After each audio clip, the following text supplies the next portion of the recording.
Prime minister Modi जो पहुंच गए हैं ढाका में, उनको प्रोटोकॉल भी बहुत मिला है। वो सारे जो सेलिब्रेशंस हैं इसके वो समझे मेहमान खुसूसी भी हैं और उन्होंने सारे विजिट्स वगैरह भी करने हैं वहां पे। ढाका में पाकिस्तानी हाई कमीशन और पाकिस्तान के सफारती अमले की इंतहाई सख्त और कड़ी निगरानी शुरू कर दी गई है। हसीना वाजिद की हुकूमत ने यह साबित कर दिया वो पाकिस्तान के साथ कभी भी बेहतर ताल्लुकात नहीं रखेगा और खास तौर पर यह सब कुछ किया जा रहा है भारत की ईमा पर। सारा जो साउथ एशिया वहां पहुंचा है, सार्क पहुंचा है, पाकिस्तान नहीं गया क्योंकि वो समझता है कि पाकिस्तान के साथ ताल्लुकात हमारे रहना कोई इतना इंपॉर्टेंट नहीं है।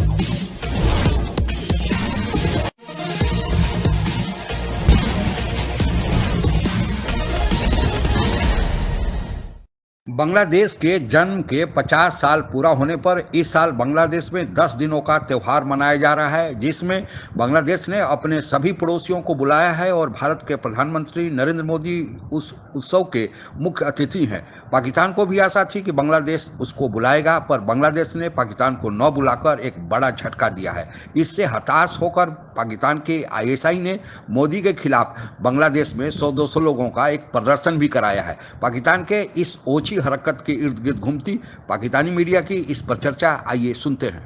एक बड़ी इंटरेस्टिंग डेवलपमेंट है कि बांग्लादेश जो है वो अपनी गोल्डन जुबली मना रहा है और वो जो 10 दिन की सेलिब्रेशंस हैं वो हो रही थी और 10 दिन की सेलिब्रेशंस में श्रीलंका, नेपाल, भूटान, मालदीव के जो लीडरशिप है वो ऑब्वियसली उन्होंने ये जो फेस्टिविटीज थी बांग्लादेश के अंदर उनको अटेंड किया और ये 17 मार्च से ये फेस्टिविटीज शुरू हुई और प्राइम मिनिस्टर मोदी जो पहुंच गए हैं ढाका में, तो उनके जाने से ये 10 दिन की सेलिब्रेशन जो है वो कंप्लीट होंगे।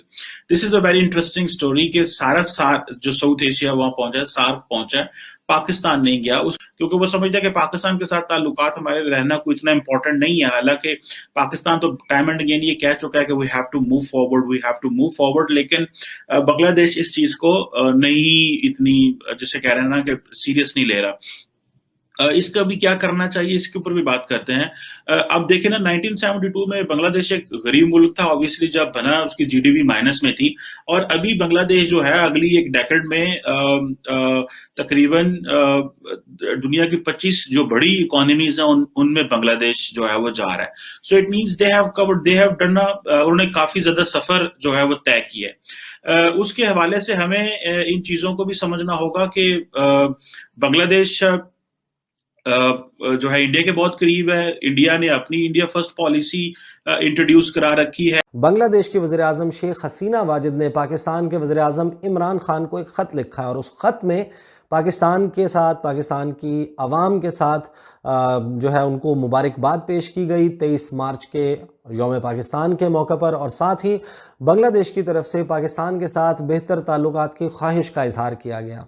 2 ही रोज़ में कि ढाका में पाकिस्तानी हाई कमीशन और पाकिस्तान के सफारती अमले की इंतहाई सख्त और कड़ी निगरानी शुरू कर दी गई है। साथ के साथ पाकिस्तान की प्रीमियर इंटेलिजेंस एजेंसी ISI पर इल्ज़ामात का एक ना ख़त्म होने वाला सिलसिला शुरू हो चुका है।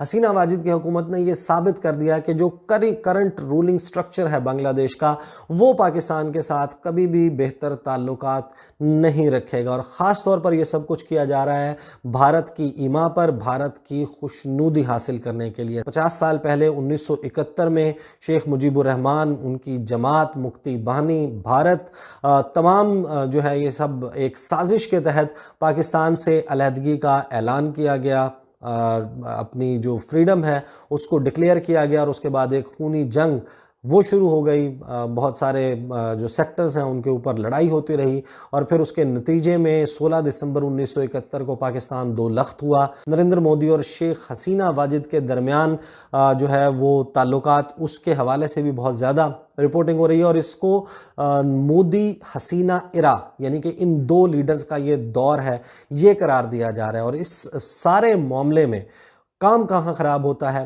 पहले तो ये रिपोर्टिंग जाहिर है कि चल रही थी कि और ये सारी तफसीलात सामने थी कि 26 मार्च को भारत के वज़ीर आज़म नरेंद्र मोदी बांग्लादेश के 50वें यौम आज़ादी पर गेस्ट ऑफ ऑनर होंगे। वो वहाँ पर तकरीब में जो है वो शिरकत करेंगे। 19 मार्च को यानी कि गुज़श्ता जुमा जुमे के रोज़ हुआ क्या, ढाका की एक बहुत ही बड़ी मस्जिद है, मस्जिद बैतुल मुकर्रम, उसके बाहर तकरीबन 500 अफराद इकट्ठे हुए। उन्होंने हाथ में कोई ऐसे बैनर्स या प्ले कार्ड्स नहीं उठा रखे थे कि जिनसे उनकी शनाख्त हो सकती कि इनका ताल्लुक किस सियासी जमात के साथ है या किस मजहबी जमात के साथ है। लेकिन उन्होंने अपने जूते उतारे, जूते हाथ में उठाए और ढाका की सड़कों, ढाका की गलियों में मार्च शुरू कर दिया।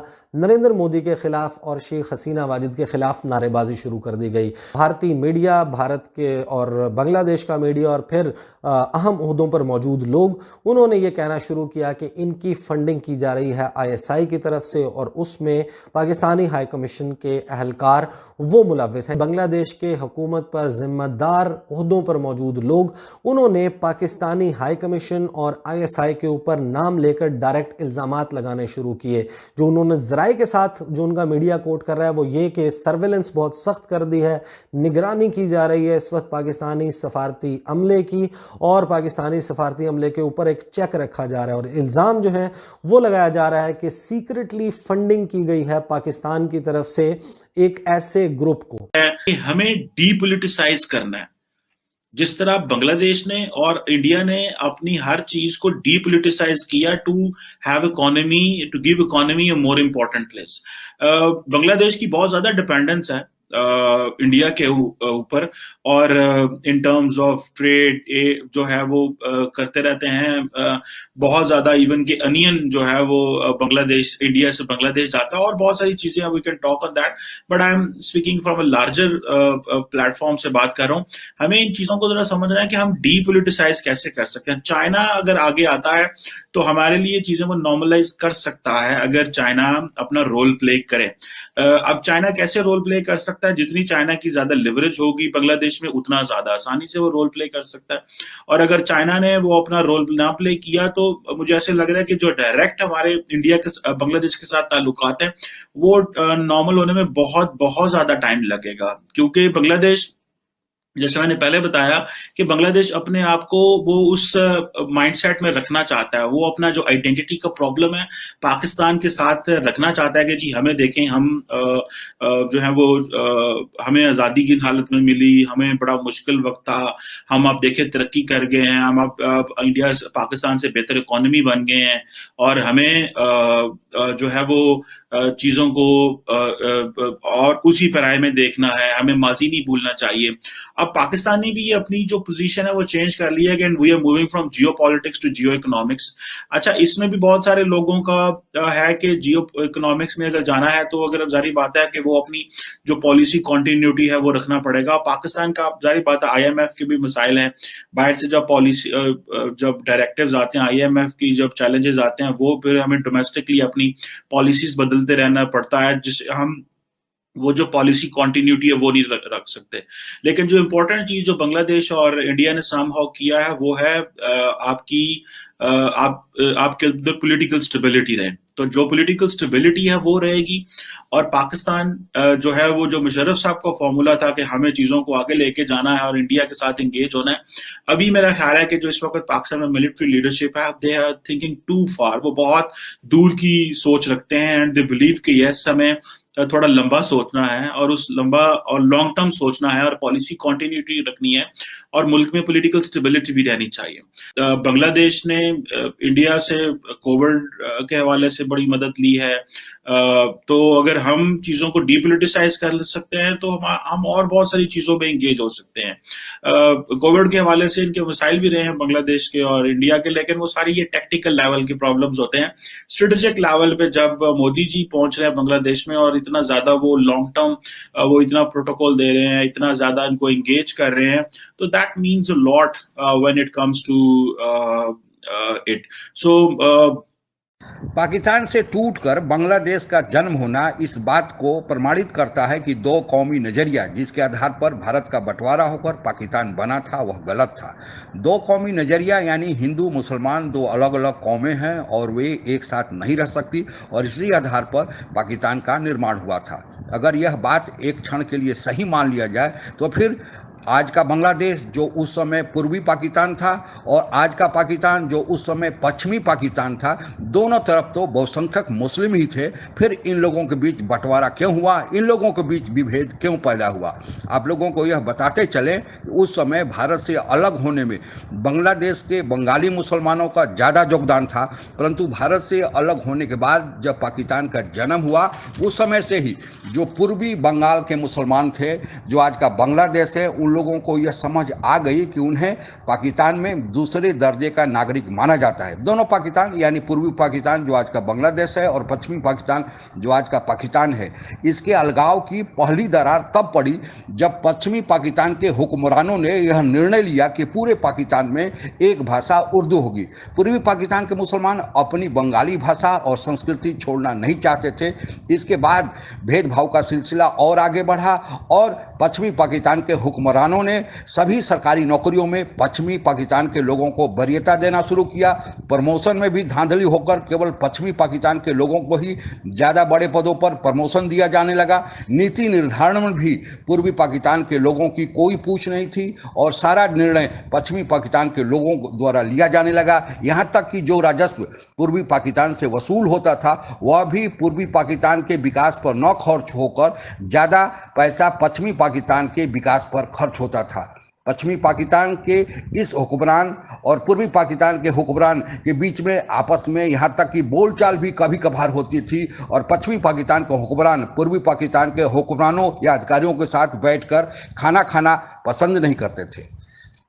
इस भेदभाव के खिलाफ शेख मुजीबुर रहमान, जो बाद में वहाँ के प्रथम राष्ट्रपति बने और जो आज के बांग्लादेश के प्रधानमंत्री शेख हसीना वाजेद के पिता भी हैं, उनके नेतृत्व में एक संघर्ष समिति शुरू किया गया। इस संघर्ष को दबाने के लिए पश्चिमी पाकिस्तान की सेना और वहाँ के हुक्मरानों ने बहुत सारे प्रयास किए। बाद में वहाँ आम चुनाव हुआ जिसमें शेख मुजीबुर रहमान की अवामी लीग पार्टी ने भारी बहुमत से जीत हासिल की और उनको ही पूरे पाकिस्तान का प्रधानमंत्री बनना था। पर पश्चिमी पाकिस्तान के हुक्मरान और जुल्फिकार अली भुट्टो के नेतृत्व में राजनेता शेख मुजीबुर रहमान को सत्ता नहीं सौंपे, जिसके कारण पहली बार पूर्वी पाकिस्तान के लोगों ने पश्चिमी पाकिस्तान से अलग होने का औपचारिक घोषणा की और वह तिथि थी 26 मार्च 1971 और उसी दिन से बांग्लादेश का वह स्वतंत्रता दिवस मनाया जाता है और आज 50 साल पूरे हो रहे हैं। इसी में भाग लेने के लिए भारत के प्रधानमंत्री वहां पर पहुंचे हुए हैं। जब 26 मार्च 1971 को औपचारिक रूप से पश्चिमी पाकिस्तान से अलग होने का पूर्वी पाकिस्तान के लोगों ने निर्णय किया तो दमन और तेज हो गया। पश्चिमी पाकिस्तान ने सेना भेजी। इसके जवाब में पूर्वी पाकिस्तान के लोगों ने भी मुक्ति वाहिनी बनाई। इस जो मुक्ति वाहिनी थी वह भी सशस्त्र संघर्ष पश्चिमी पाकिस्तान के सेना से करने लगी और कहा जाता है कि इसमें भारत का योगदान था कि मुक्ति वाहिनी को खड़ा करे। इंदिरा गांधी ने भी पूरे विश्व को यह चेताया कि पाकिस्तान की सेना जो बांग्लादेश में अत्याचार कर रही है या पूर्वी पाकिस्तान जो पहले था उसमें अत्याचार कर रही है तो शरणार्थी भारत में आ रहे हैं, पर विश्व के किसी देश के लोगों ने इस पर ध्यान नहीं दिया। तब तत्कालीन प्रधानमंत्री इंदिरा गांधी ने जनरल मानिक शाह को आदेश दिया कि आप अपने स्तर से कार्रवाई करें और उन्होंने अपने स्तर पर कार्रवाई किया और वह युद्ध 10 दिनों तक चला और उस युद्ध में पूर्वी पाकिस्तान में जो पाकिस्तानी सेना थी जनरल लियाजी के नेतृत्व में 1 लाख सेना ने भारतीय सेना के सामने सरेंडर किया और यह विश्व इतिहास का पहला सरेंडर है कि इतनी बड़ी सेना किसी देश की सेना के सामने सरेंडर किए और उसी दिन युद्ध समाप्त हुआ और वह युद्ध 3 दिसंबर से 16 दिसंबर तक चला था और उस युद्ध में भारत ने पाकिस्तान को 2 टुकड़े करने में पूर्वी पाकिस्तान के लोगों की मदद की थी। इसीलिए पूर्वी पाकिस्तान के लोग आज भारत पर ज़्यादा भरोसा करते हैं बजाय कि पाकिस्तान के। इसीलिए उस फंक्शन में पाकिस्तान के किसी भी नेता को नहीं बुलाया गया है। आज के लिए बस इतना ही। आप अगर हमसे जुड़ा रहना चाहते हैं तो कृपया मेरे चैनल को सब्सक्राइब करें तथा बेल आइकन भी दबा दें ताकि नई वीडियो की जानकारी तुरंत आप तक पहुंच जाए। धन्यवाद। जय हिंद।